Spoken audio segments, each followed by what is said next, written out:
पिछले टॉपिक में हमने नर्वस सिस्टम के 3 मेजर एलिमेंट्स की बात की थी। पहला एलिमेंट तो था रिसेप्टर्स, जिनको हमने डिटेल में डिस्कस कर लिया। अब हम बात करते हैं न्यूरॉन और इफेक्टर्स की। न्यूरॉन की बात करूँ तो न्यूरॉन वो सेल्स होते हैं जो कि इलेक्ट्रिकल इम्पल्सेस को रिसीव करते हैं और आगे कैरी करवाते हैं। तो अगर मैं न्यूरॉन को देखूँ तो जो न्यूरॉन होता है वो 2 टाइप्स के सेल्स हैं।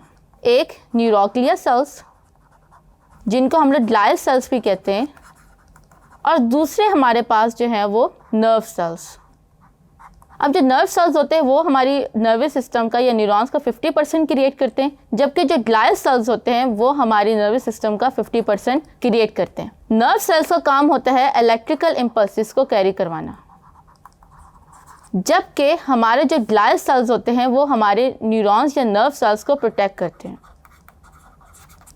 अब यहाँ पे प्रोटेक्शन क्यों ज़रूरी है? आपने कभी किसी और मसल सेल्स को नहीं देखा होगा कि मसल सेल्स के अंदर कुछ ऐसे सेल्स होते हैं जो कि मसल सेल को प्रोटेक्ट करें, या इवन हार्ट के अंदर भी जो होता है वो एक्स्ट्रा सेल्स नहीं होते जो कि हार्ट के सेल्स को प्रोटेक्ट करें। लेकिन ये चीज़ नर्वस सिस्टम में है। नर्वस सिस्टम में ये चीज़ इसलिए है क्योंकि आपकी बॉडी की सारी कंट्रोल नर्वस सिस्टम के पास है, और अगर उसके अंदर कोई भी रीजन डैमेज हो जाए तो आपकी बॉडी के अंदर जिस रीजन को वो कंट्रोल कर रहा होगा वो काम करना बंद कर देगा और आपकी बॉडी को जो है वो कॉन्सिक्वेंसेस फेस करने पड़ेंगे। दूसरी बात आप याद रखें कि जो नर्व के सेल्स होते हैं जब वो मैच्योर हो जाते हैं तो वो डिवाइड नहीं हो सकते। यानी अगर मेरे हाथ पे चोट लगे तो मेरे हाथ के मसल सेल्स अपने आप को हील कर सकते हैं, लेकिन नर्व सेल्स जो होते हैं वो अपने आप को हील करने की कैपेबिलिटी नहीं रखते। अब इसमें भी ये चीज़ आपने याद रखनी है कि जो नर्व सेल्स होते हैं उनके अंदर 2 रीजन्स होते हैं। एक होती है सेल बॉडी और एक होता है आपके पास डेंड्राइट्स, एक्सॉन्स। ये डेंड्राइट्स है, ये एक्सॉन्स है, एंड देन ये सेल बॉडी है। पहले बात करते हैं सेल बॉडी की।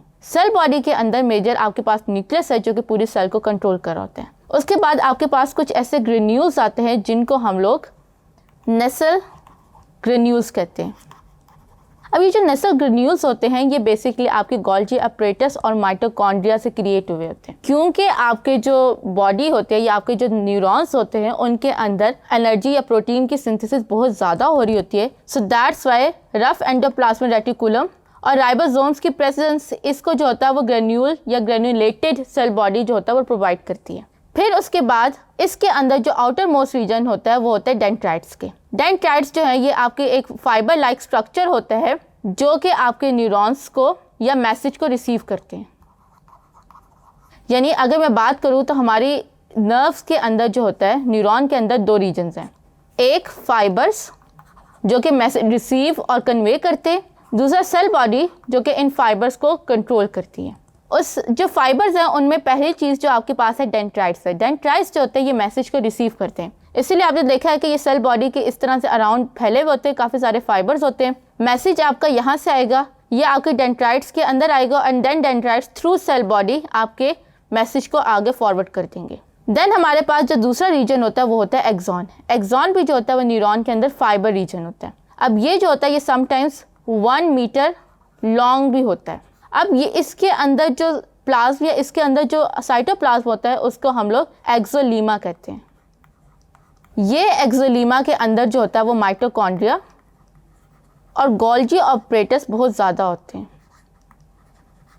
अब ये दोनों जो होते हैं एक्सोलीमा के अंदर जो है एक्सोलीमा को एफिशिएंट करते हैं। अब आपके डेंड्राइट से मैसेज आया, सेल बॉडी के बाद जो है वो एक्सॉन से होता हुआ आगे जाएगा। अब एक्सॉन के किनारों के ऊपर एक सर्टेन नॉब लाइक रीजन होता है जिसको हम लोग साइनेप्टिक नॉब्स कहते हैं। साइनेप्टिक नॉब्स मैसेज को कन्वे करना टू द अदर न्यूरॉन्स के अंदर एक इंपॉर्टेंट रोल प्ले कर रहे होते हैं। वो क्या रोल होता है वो हम आगे जाके नेक्स्ट टॉपिक्स पे पढ़ेंगे। अब एक्सॉन जो है क्योंकि ये मैसेज को आगे फॉरवर्ड कर रहा है क्यों इसीलिए वो एक सिंगल है, एंड समटाइम्स जो होता है ये 1 मीटर लॉन्ग तक भी हो सकता है। इसके बाद आपने देखा है कि जो एक्सॉन होता है वो एक कवर होता है एक सर्टेन शीट से जिसको हम लोग माइलिन शीट कहते हैं। अब ये जो माइलिन शीट होते हैं ये आपके न्यूरोग्लिया या ग्लायल सेल्स जो होते हैं वो क्रिएट कर रहे होते हैं। अब ये जो होता है ये एक्सॉन को कवर करती है और प्रोटेक्ट करती है आगे फर्दर डैमेज से। देन आपके जो एक्सॉन्स होते हैं उनको जब ये कवर कर रही होते हैं तो कवर करने के बीच में जो होता है सर्टेन रीजन्स रह जाते हैं जिनको हम लोग नोड ऑफ रेनवियर कहते हैं। ये नोड ऑफ रेनवियर जो होते हैं ये इनके थ्रू जो होता है वो मैसेज जंप करता है from one node to another node, और उस वजह से जो एक्सॉन होता है उसके अंदर मैसेज की जो स्पीड होती है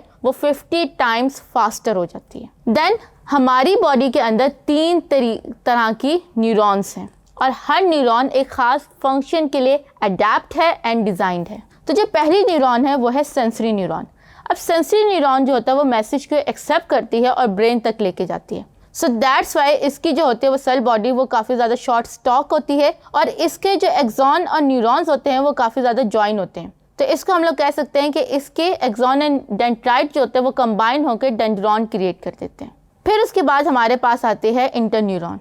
इंटरन्यूरॉन जो होते हैं वो काफ़ी ज़्यादा डिफरेंट होते हैं। आपको अपनी बुक की डायग्राम में भी नज़र आई होगी कि उसके अंदर जो डेंड्राइट होता है वो उस एक vast network of fibres create कर रहा होता है, क्योंकि इंटरन्यूरॉन ने जो होता है उसका काम ये होता है कि वो एक जगह का मैसेज आगे फॉरवर्ड करती है। सो दैट्स वाई क्योंकि वो बहुत ज़्यादा message at a time receive कर रही होती है, उसके डेंड्राइट बहुत ज़्यादा होते हैं और उसकी सेल बॉडी बहुत हद तक रिड्यूस हो जाती है और फिर उसकी सेल बॉडी जो होती है वो कवर भी नहीं होती विद ग्लाइल सेल्स। आखिर में हमारे पास आते हैं मोटर न्यूरॉन। मोटर न्यूरॉन्स जो होते हैं वो मैसेज को रिसीव करके आगे जो होता है वो प्रोवाइड कर रहे होते हैं और ये अटैच होते हैं किसी भी मसल या ग्लैंड के साथ जिसने जो होता है वो काम आगे परफॉर्म करना होता है और इनको हम लोग इफेक्टर्स कहते हैं। अब इफेक्टर्स की बात करें तो मोटर न्यूरॉन्स जिनको मैसेज कन्वे कर रहे होते हैं ब्रेन से उनको हम लोग इफेक्टर्स कहते हैं। अब इफेक्टर्स का क्या काम होता है कि वो ब्रेन के मैसेज के या ब्रेन के ऑर्डर के अकॉर्डिंग जो होता है वो एक्ट कर रहे होते हैं। अब जैसे जो है अगर ब्रेन ने जो है वो मैसेज दे दिया कि आपने राइट करना है, मेरे हैंड्स की movement because of the effector है, क्योंकि मेरे ब्रेन ने मेरे हैंड को मैसेज किया है मूव करने के लिए, so my hands are the effectors. So that's why मैं कहती हूँ कि जो इफेक्टर्स होते हैं उनके अंदर ग्लैंड्स और जो मसल्स होते हैं वो दोनों शामिल होते हैं। फिर इसके बाद रिफ्लेक्स आर्क की बात करते हैं। रिफ्लेक्स आर्क को समझने से पहले आप रिफ्लेक्स एक्शन को समझें कि वो क्या होता है। रिफ्लेक्स एक्शन वो इनवॉलेंट्री या सडन एक्शन होता है जो आपके कॉन्शियस में आने से पहले ही हो जाता है। जैसे आपके सामने गाड़ी आ रही है तो आप क्या करेंगे, एकदम से पीछे हटेंगे।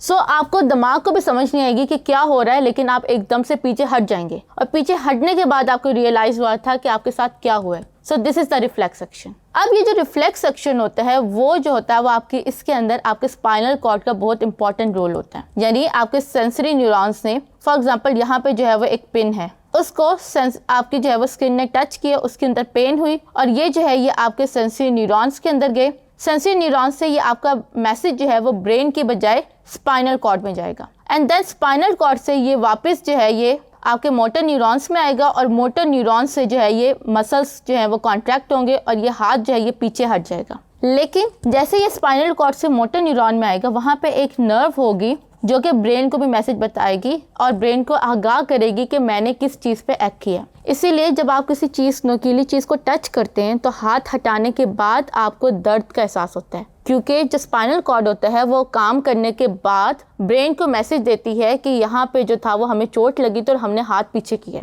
सो दैट्स वाई जो ब्रेन के पास क्योंकि पेन का मैसेज लेट जाता है, इसीलिए जो दर्द होता है वो चीज़ को हाथ हटाने के बाद फील होता है। अब ये सारी चीज़ें जो है ये आपकी नर्व्स के ज़रिए होती हैं और ये नर्व्स कैसे कंडक्ट करते हैं या इम्पल्स कैसे जनरेट होता है ये इंशाल्लाह हम नेक्स्ट टॉपिक में पढ़ेंगे। Thank you.